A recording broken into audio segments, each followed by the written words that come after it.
ವರ್ಗಾವಣೆ ನೇಮಕಾತಿಯಲ್ಲಿ ಹಗರಣ ಆಗ್ತಿದೆ ಅನ್ನೋ ಗಂಭೀರ ಆರೋಪ ಕುಮಾರಸ್ವಾಮಿ ಆದಿಯಾಗಿ ವಿರೋಧ ಪಕ್ಷದ ಸದಸ್ಯರು ಹಾಲಿ ಸರ್ಕಾರದ ಮೇಲೆ ಮಾಡ್ತಲೇ ಬಂದಿದ್ದಾರೆ. ಆದರೂ ಸಿದ್ದರಾಮಯ್ಯ ಅವರ ಹೆಸರು ಬಂತು, ಸಿದ್ದರಾಮಯ್ಯ ಅವರ ಪುತ್ರರ ಹೆಸರು ಬಂತು. ಆರೋಪವಾಗೇ ಉಳಿದಿತ್ತು, ಸಾಕ್ಷ್ಯಗಳಿಲ್ಲ ಅನ್ನೋದು ಕಾಂಗ್ರೆಸ್ನ ವಾದವಾಗಿತ್ತು. ಇದೀಗ ಆ ಸರಣಿಗೆ ಮತ್ತೊಂದು ಆರೋಪದ ಪಟ್ಟಿ.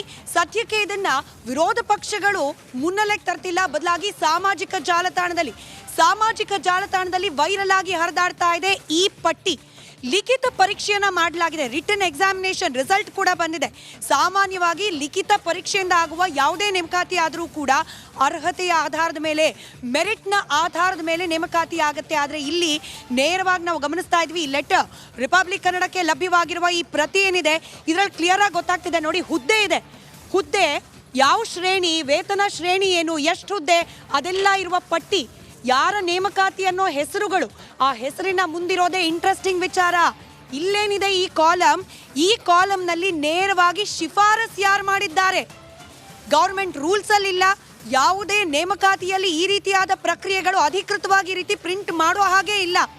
ಶಿಫಾರಸ್ ಯಾರು ಮಾಡಿದ್ದಾರೆ ಅನ್ನೋದನ್ನ ಎಲ್ಲೂ ಪ್ರಿಂಟ್ ಮಾಡುವ ಹಾಗೆ ಇಲ್ಲ. ಆದರೆ ಈ ಪತ್ರದಲ್ಲಿ ಯಾರು ಶಿಫಾರಸ್ ಮಾಡಿದ್ದಾರೆ ಅನ್ನೋದನ್ನ ಮೆನ್ಷನ್ ಮಾಡಿದ್ದಾರೆ. ನೋಡಿ, ಮ್ಯಾನೇಜರ್ KMF, ಹಾಗೆ NC ವೆಂಕಟೇಶ್, ಜಯಸಿಂಹ ಕೃಷ್ಣಪ್ಪ. ಇದೆಲ್ಲ ಅಲ್ಲ, ಇಂಟ್ರೆಸ್ಟಿಂಗ್ ಇರೋದೇನು ಅಂತಂದ್ರೆ ಈ ಒಂದು ಹೆಸರು DK, ಇಲ್ಲಿ ಬರ್ದಿದ್ದಾರೆ ಪೆನ್ನಲ್ಲಿ DK ಅಂತ ಹೇಳಿ, ಬ್ರಾಕೆಟ್ ಅಲ್ಲಿ DKC ಅಂತ ಬರ್ದಿದ್ದಾರೆ. ಇದು ಸಾಮಾಜಿಕ ಜಾಲತಾಣದಲ್ಲಿ ಚರ್ಚೆ ಆಗ್ತಿರೋದಂದ್ರೆ ನೇರವಾಗಿ DCM DK ಶಿವಕುಮಾರ್ ಅವರು ಕೂಡ ಇನ್ವಾಲ್ವ್ ಇದ್ದಾರಾ? ನಾವು ಅಧಿಕೃತವಾಗಿ ಹೀಗೆ ಆಗಿದೆ ಅಂತ ಹೇಳಿಕ್ಕೆ ಸಾಧ್ಯ ಇಲ್ಲ ಜಯಪ್ರಕಾಶ್ ಶೆಟ್ಟರ್. ಯಾಕಂತಂದ್ರೆ ಇದ್ರ ಬಗ್ಗೆ ಕಾಂಗ್ರೆಸ್ನವರಾಗ್ಲಿ, ವಿರೋಧ ಪಕ್ಷದವರಾಗ್ಲಿ, ಅಥವಾ ಯಾವ ಇಲಾಖೆಗೆ ನೇಮಕಾತಿ ಆಗ್ತಾ ಇದೆ, ಪರೀಕ್ಷೆ ಮಾಡಿದ ಬೋರ್ಡ್ ಆಗಲಿ, ಇದ್ರ ಬಗ್ಗೆ ಈವರೆಗೂ ಕ್ಲಾರಿಫಿಕೇಶನ್ ಕೊಟ್ಟಿಲ್ಲ, ಸ್ಪಷ್ಟೀಕರಣವನ್ನ ಕೊಟ್ಟಿಲ್ಲ. ಆದರೆ ಆಗ್ತಿರೋ ಚರ್ಚೆ ನೇರವಾಗಿ DK ಶಿವಕುಮಾರ್ ಅವರು ಶಿಫಾರಸ್ ಮಾಡಿದ್ದಾರೆ. ಯಾರಿಗೆ? ಅಮಿತ್ KC ಅನ್ನೋ ಅಭ್ಯರ್ಥಿ, ಆದರ್ಶ್ ರಾಮಪ್ಪ ಬಂಡಾಯಿ ನಂಬರ್ ಕೂಡ ಇದೆ ಅವ್ರದ್ದು. ನೋಡಿ, ಈ ಅಭ್ಯರ್ಥಿಯ ಪರವಾಗಿ ಶಿಫಾರಸು ಮಾಡಿದವರು ಯಾರು? ಒಂದು NC ವೆಂಕಟೇಶ್, ಮತ್ತೊಂದು ಜಯಸಿಂಹ ಕೃಷ್ಣಪ್ಪ, ಮತ್ತೊಂದು DKC. ಬ್ರಾಕೆಟ್ ಅಲ್ಲಿ DKC ಅಂತ ಬರೆದು ಕೆಳಗಡೆ ಪೆನ್ನಲ್ಲಿ DK ಅಂತ ಮಾರ್ಕ್ ಮಾಡಿದ್ದಾರೆ. ಸದ್ಯಕ್ಕೆ ಈ ಒಂದು ಪ್ರತಿ ಏನಿದೆ ಇದು ಸಾಕಷ್ಟು ಚರ್ಚೆಗೆ ಗ್ರಾಸವಾಗ್ತಾ ಇದೆ. ಹಾಗಾದ್ರೆ ನೇಮಕಾತಿ ಅರ್ಹತೆ ಆಧಾರದ ಮೇಲೆ ಅಲ್ವಾ?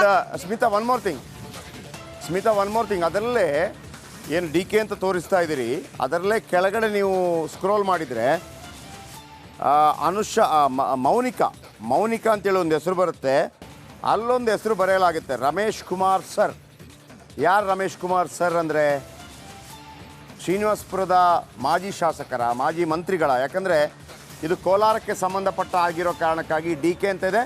ನೀವು ಕೆಳಗಡೆ ನೀವು ನೋಡ್ಬೋದು, ಅಲ್ಲಿ ದಯವಿಟ್ಟು ಅದನ್ನು ಕೂಡ ನೋಡಿ. Just DK and Ramesh Kumar ಅಂತಿದೆ ನೋಡಿ ಕೆಳಗಡೆ.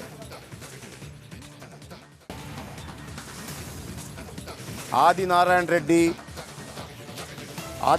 ರೆಡ್ಡಿ, ಆಮೇಲೆ ಕೆಲವು ಹೆಸರುಗಳು, ಕಾಂತರಾಜ್, 4 ಕಡೆ ಕಾಂತರಾಜ್ 4 ಕಡೆ ಆಯಿತು. ಕಾಂತರಾಜ್ ಎಷ್ಟು ಹೆಸರು ಕಾಣ್ತಾ ಇದೆ? 5 ಕಡೆ ಕಾಂತರಾಜ್, 6 ಕಡೆ ಕಾಂತರಾಜ್, 7 ಕಡೆ ಕಾಂತರಾಜ್ ಕಾಣ್ತಾ ಇದೆ. ಆಮೇಲೆ DV ಹರೀಶ್ 2 ಕಡೆ, DV ಹರೀಶ್ 2 ಕಡೆ, ಆನಂತರ DV ಹರೀಶ್ 3 ಕಡೆ, DV ಹರೀಶ್ 4 ಕಡೆ, DV ಹರೀಶ್ 4 ಕಡೆ, 4 ಕಡೆ ನೋಡಿ. ಇದು DK. ಮತ್ತೊಂದು ಕಡೆ ರಮೇಶ್ ಕುಮಾರ್ ಅನ್ನುವಂಥ ಹೆಸರು ಕೂಡ ಇದೆ. ರಮೇಶ್ ಕುಮಾರ್ ಸರ್ ಅಂತ ಹೇಳಿ ಮತ್ತೊಂದು ಕಡೆ ಹಾಕಿದ್ದಾರೆ. ಈ ರೀತಿ ಓಪನ್ ಆಗಿ ಶಿಫಾರಸು ಪತ್ರಗಳನ್ನು ಕೊಟ್ಟಿದ್ದಾರೆ. ಈ ರೀತಿ ಹಾಕೋತಾರೆ ನನಗೆ ಭಾಳ ಆಶ್ಚರ್ಯ. ಅಂದರೆ ನೀವು ಆಯ್ಕೆ ಮಾಡುವಾಗ ಈ ರೀತಿ ಶಿಫಾರಸು ಪತ್ರಗಳನ್ನು ಕೊಡ್ತಾ ಇದ್ದೀರಿ ಅಂತಂದರೆ ಇದು ಮತ್ತೊಂದು ಗೋಲ್ಮಾಲ್ ಆಗಿರುವಂಥ ಸಾಧ್ಯತೆ ಇದೆ. ಅಲ್ಲಿ ಅಮೌಂಟ್ ನೀವು ನೋಡಿ, ಮೇಲ್ಗಡೆ ತಾಂತ್ರಿಕ ಅಧಿಕಾರಿ DT ವೇತನ ಶ್ರೇಣಿ ಕೊಟ್ಟಿದ್ದಾರೆ 43,100ರಿಂದ 83,900, 15 ಹುದ್ದೆಗಳು. ಆಮೇಲೆ ಇಲ್ಲೊಂದು ಕಡೆ SN ಅಂತ ಬರ್ತಿದೆ, ಅದು ಏನಂತ ಗೊತ್ತಾಗ್ತಿಲ್ಲ. ಅದು ಒಂದು ಕಡೆ DK, ಇನ್ನೊಂದು ಕಡೆ SN, ಇನ್ನೊಂದು ಕಡೆ ರಮೇಶ್ ಕುಮಾರ್ ಸರ್, ಇನ್ನೊಂದು ಕಡೆ ಆದಿನಾರಾಯಣ್ ರೆಡ್ಡಿ. ಇವರೆಲ್ಲ ಯಾರು? ಇನ್ನೊಂದು ಕಡೆ JK ಬಾಬು, JK ಚೆನ್ನಕೇಶವ ರೆಡ್ಡಿ.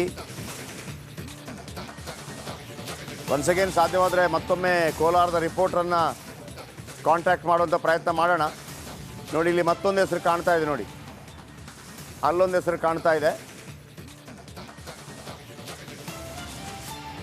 ನೋಡಿ ಡೆಪ್ಯೂಟಿ ಸಿ ಎಂ, ಇಲ್ಲಿ ನೋಡಿ ವಿನೋದ್ ಕುಮಾರ್ ಜಿಗೆ deputy C M, DY deputy C M. ಆ ವೇತನ ಶ್ರೇಣಿ ಮೇಲ್ಗಡೆ ಕಾಣ್ತಾ ಇದೆ 33,450ರಿಂದ 62,600, 8 ಹುದ್ದೆಗಳು. ಓಕೆ, ಒನ್ಸ್ ಅಗೇನ್ ಸುರೇಶ್ ಅವರನ್ನು ಮತ್ತೆ ಸಂಪರ್ಕಿಸುವಂಥ ಪ್ರಯತ್ನವನ್ನು ಮಾಡ್ತೀನಿ. ಸುರೇಶ್, ನಮ್ಮ ಕೋಲಾರ ರಿಪೋರ್ಟರ್. ಸುರೇಶ್, ಇಲ್ಲಿ ಒಂದು DKC ಅಂತ ಕಾಣ್ತಾ ಇದೆ, ಮತ್ತೊಂದು DYCM ಅಂದರೆ ಡೆಪ್ಯೂಟಿ ಸಿ ಎಮ್, ಮತ್ತೊಂದು ಕಡೆ ರಮೇಶ್ ಕುಮಾರ್ ಸರ್ ಅಂದರೆ ಶ್ರೀನಿವಾಸಪುರದ ಅಥವಾ ಮಾಜಿ ಸ್ಪೀಕರ್ ರಮೇಶ್ ಕುಮಾರ. ಆಮೇಲೆ ಇನ್ನೊಂದು SN ಅಂತ ಒಂದು ಇನಿಷಿಯಲ್ ಬರ್ತಾ ಇದೆ, ಆದಿನಾರಾಯಣ್ ರೆಡ್ಡಿ, JK. ಇವರೆಲ್ಲ ಈ ರೀತಿ ಶಿಫಾರಸು ಕೊಟ್ಟು ಇಲ್ಲಿ ಗೋಲ್ಮಾಲ್ ಅನ್ನುವಂಥ ವಾಸನೆ ಯಾಕೆ ಬರ್ತಾ ಇದೆ ಸುರೇಶ್? ಖಂಡಿತ ಜಯಪ್ರಕಾಶ್, ಯಾಕಂತ ಹೇಳಿದ್ರೆ ಇಲ್ಲಿ ಕೊಟ್ಟಿರುವಂತಹ ಹೆಸರುಗಳು ಸಹ ಏನು ಕೋಲಾರ ಜಿಲ್ಲೆಯ ಏನು ಮಾಜಿ ಶಾಸಕರಾಗ್ಬೋದು ಮತ್ತೆ ಶಾಸಕರಾಗಬಾರದು. ಯಾಕಂದ್ರೆ SN ಅಂತ ಹೇಳಿದ್ರೆ ಬಂಗಾರಪೇಟೆ ಶಾಸಕರಾದಂತಹ SN ನಾರಾಯಣ ಸ್ವಾಮಿ ಅವರು ಅಂತ ಸೂಚನೆ ಮಾಡುವಂಥದ್ದು, ಮತ್ತೆ ರಮೇಶ್ ಕುಮಾರ್ ಅಂದ್ರೆ ಮಾಜಿ ಸ್ಪೀಕರ್ ಆದಂತಹ ರಮೇಶ್ ಕುಮಾರ್ ಅವರು. ನೀವು ಅದೇ ರೀತಿ ಕಾಂತರಾಜ್ ಅಂತ ಸಹ ಮೆನ್ಷನ್ ಮಾಡಿದ್ರಿ. ಕಾಂತರಾಜ್ ಅವರು ಏನು ಕೊಚ್ಚಿ ಮಾಲ್ನ ಒಬ್ಬ ನಿರ್ದೇಶಕರು, ಅಂದ್ರೆ ಕೋಲಾರ ಮತ್ತು ಚಿಕ್ಕಬಳ್ಳಾಪುರ ಇದರಲ್ಲಿ ಬಂದಿರುವಂತಹ ನಿರ್ದೇಶಕರು, ಅಂದ್ರೆ ಸುಮಾರು 11 ಜನ ನಿರ್ದೇಶಕರು ಇರ್ತಾರೆ.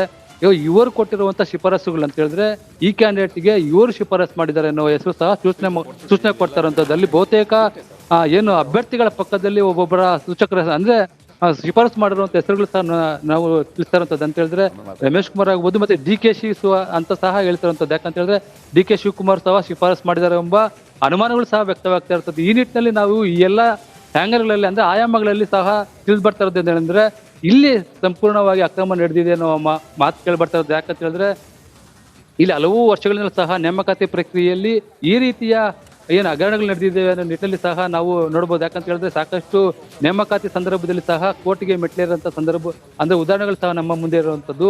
ಈ ನಿಟ್ಟಿನಲ್ಲಿ ಏನು ಕೆಲವೇ ದಿನಗಳಲ್ಲಿ ಏನು ನೇಮಕಾತಿಯ ಅಂತಿಮ ಪಟ್ಟಿ ಬಿಡುಗಡೆ ಆಗುತ್ತೆ, ಈ ಸಂದರ್ಭದಲ್ಲಿ ಈ ನೇಮಕಾತಿಯ ಅಂದ್ರೆ ಶಿಫಾರಸು ಪತ್ರಗಳು ನಮಗೆ ದೊರಕಿರುವಂಥದ್ದು ಎಲ್ಲೋ ಒಂದು ರೀತಿಯ ಏನು ಬೇಕಾಗೆ ಮಾಡಿದಾರ ಅಥವಾ ಇದರಲ್ಲಿ ಏನಾದರೂ ಅಂದ್ರೆ ಇವರಲ್ಲಿ ಏನಾದರೂ ವೈಮನಸ್ಸು ಉಂಟಾಗಿ ಈ ರೀತಿಯ ಏನು ಪತ್ರಗಳು ಬಿಡುಗಡೆ ಆಗಿದೆ ಅನ್ನೋ ಮಾತು ಕೇಳಿ ಬರ್ತಾರಂಥದ್ದು ಜಯಪ್ರಕಾಶ್ ಶೆಟ್ಟಿ.